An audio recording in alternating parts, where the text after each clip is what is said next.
नमस्कार दोस्तों, इस वक्त की तमाम बेहद ही बड़ी खबरें आप लोगों के लिए लेकर के आए हैं। जहां पर पहली बड़ी खबर में बताएंगे, इलाहाबाद हाई कोर्ट के विवादित जज शेखर यादव के खिलाफ में संसद में आने जा रहा है महाभियोग प्रस्ताव। जी हां दोस्तों, पद से हटाने की बड़ी तैयारी शुरू हो चुकी है, जानेंगे पूरी खबर। और वहीं महाराष्ट्र में ऑपरेशन लोटस की शुरुआत हो चुकी है, इसको लेकर के ताजा अपडेट आ रही है। बात होगी दोस्तों, केजरीवाल जाकर के मिले, चुनाव आयोग से लगा दिए गंभीर आरोप, ये भी खबर में बात होगी दोस्तों। आगे बताएंगे कि सीजीआई आज एक बहुत ही बड़े मुद्दे पर सुनवाई करने जा रहे हैं। भाजपा में हड़कंप, एक एक करके हर जरूरी खबर आप तक पहुंचाएंगे, लगातार बने रहिएगा दोस्तों। खबरों की तरफ बढ़ेंगे उससे पहले अगर आप लोग भी खुले तौर पर यही मानते हैं कि देश के अंदर निष्पक्ष चुनाव होने के लिए बैलेट पेपर के जरिए वोटिंग होनी चाहिए, तो अभी इस वीडियो को लाइक कीजिएगा दोस्तों, और कमेंट बॉक्स में भी सपोर्ट बैलेट पेपर जरूर ही कमेंट कीजिएगा दोस्तों। जो पहली और सबसे बड़ी खबर है बताते चले, इलाहाबाद हाई कोर्ट के जज शेखर यादव के खिलाफ में महाभियोग प्रस्ताव लाने की तैयारी शुरू हो गई है। सांसद लगातार कर रहे हैं अपने साइन। इलाहाबाद हाई कोर्ट के न्यायाधीश न्यायमूर्ति शेखर कुमार यादव के बयान के बाद विवाद खड़ा हो गया है। कांग्रेस जज के खिलाफ में महाभियोग प्रस्ताव लाने जा रही है, जिसको लेकर के नोटिस देने की मुहिम भी शुरू कर दी है दोस्तों। बताते चले, यहां पर जज को हटाने के लिए कांग्रेस ने सांसदों के हस्ताक्षर लेना भी शुरू कर दिया है। कांग्रेस के सांसद विवेक तनखा ने बताया कि अब तक राज्यसभा के 30 से भी अधिक सदस्यों के हस्ताक्षर ले लिए गए हैं और संसद के वर्तमान शीतकालीन सत्र में ही इसके लिए नोटिस दिया जाएगा। उन्होंने कहा है कि यह मामला बहुत ही गंभीर है, यही कारण है कि हम संसद के इसी सत्र में महाभियोग के लिए नोटिस देंगे। दोस्तों बताते चले कि वीएचपी के यानी कि विश्व हिंदू परिषद के कार्यक्रम में यहां पर जो जज है शेखर यादव, उन्होंने काफी विवादित बातें मुसलमानों को लेकर की कही थी, जिसके बाद मामले ने तूल पकड़ा। और वहीं बताते चले कि वरिष्ठ अधिवक्ता कपिल सिब्बल ने कहा था कि महाभियोग प्रस्ताव को नोटिस दिया जाएगा और इसमें मोदी और शाह को भी साथ देना चाहिए इंडिया गठबंधन का, और जज को उनके पद से मुक्त कर दे ताकि यहां पर वे किसी भी मामले की सुनवाई ही ना कर पाए। ये कपिल सिब्बल ने मांग उठाई। और इतना ही नहीं, उन्होंने आगे ये भी कह दिया कि अगर मोदी शाह और बीजेपी साथ नहीं देती है तो यही समझा जाएगा कि ऐसे बयानों और ऐसे जजों का समर्थन भाजपा ही करती है। दोस्तों ये यहां पर अपडेट आई है। अगर आप लोग भी समर्थन में खड़े हैं और मानते हैं कि ऐसे जजों के खिलाफ में महाभियोग प्रस्ताव आना ही चाहिए और कांग्रेस पार्टी का कदम सही है, तो इस वीडियो को लाइक नहीं किया है तो अपना लाइक करके जरूर ही अपना समर्थन दोस्तों दर्ज करवाइएगा। जो अगली अपडेट है बताते चले, कांग्रेस की सांसद प्रणीति शिंदे का बड़ा बयान, महाराष्ट्र के सीएम भी ईवीएम के सीएम हैं, जनता खुश नहीं है क्योंकि उन्होंने जिसे वोट दिया उनको वोट नहीं मिला। हम मुद्दे उठाते हैं तो भाजपा सदन नहीं चलने देती है, ये सांसद प्रणीति शिंदे की तरफ से बयान आया। और वहीं अगली अपडेट आ रही है दिल्ली से, जहां पर विधानसभा का चुनाव होना है दोस्तों। केजरीवाल बोले, दिल्ली में बीजेपी साजिश करके कई लोगों के वोट कटवाने का षड्यंत्र रच रही है, बीजेपी की साजिश होगी नाकाम। चुनाव आयोग ने बताया कि अब अगर एक आदमी 5 से ज्यादा वोट कटवाने की एप्लीकेशन देता है तो उसके ऊपर खुद एसडीएम को जांच पड़ताल के लिए जाना होगा। फर्जी एप्लीकेशन देने वाले लोगों पर भी एफआईआर दर्ज कराने पर विचार चुनाव आयोग कर रहा है, ये केजरीवाल ने दोस्तों यहां पर जानकारी दी है।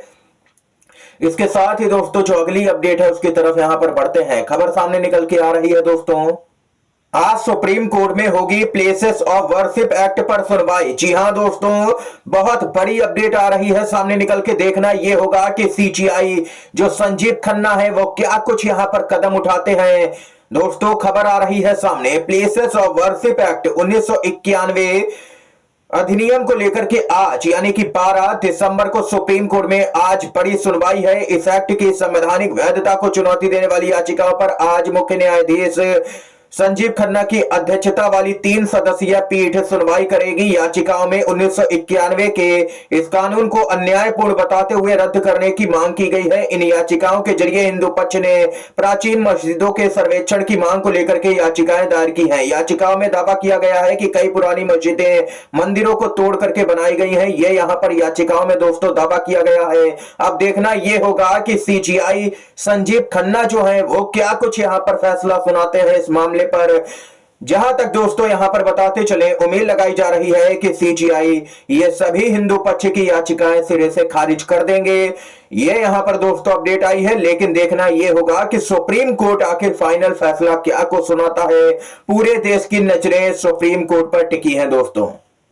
जानकारी के लिए बताते चलें कि 1991 का प्लेसेस ऑफ वर्शिप एक्ट के मुताबिक देश में किसी भी धार्मिक स्थल की जो स्थिति 15 अगस्त 1947 को जैसी थी वो वैसी ही रहेगी, उसे बदला नहीं जाएगा। लेकिन यहां पर चंद्रचूड़ जब सीजीआई थे तब उन्होंने ऐसा आदेश पारित किया जिसके बाद में निचली अदालतें मस्जिदों के सर्वेक्षण के आदेश देने लगी, जिसके कारण यहां पर संभल में हिंसा भी देखने को मिली दोस्तों। कुल मिलाकर के कहा जाए तो सीजीआई जो संजीव खन्ना है उनकी यहां पर आज अग्नि परीक्षा होने जा रही है दोस्तों। ये अपडेट आई है, इसके साथ ही खबर आ रही है सामने, बहुत बड़ी अपडेट है। महाराष्ट्र में ऑपरेशन लोटस की तैयारी में भाजपा। जी हां दोस्तों, महाराष्ट्र में भाजपा अपनी पुरानी जो यहां पर चाले हैं वे एक बार फिर से दोहराएगी। एक बार फिर महाराष्ट्र में बड़ा राजनीतिक भूचाल आने की प्रबल संभावना बताई जा रही है। दरअसल 6 माह के अंतराल में राज्य में हुए लोकसभा और विधानसभा चुनाव के नतीजों में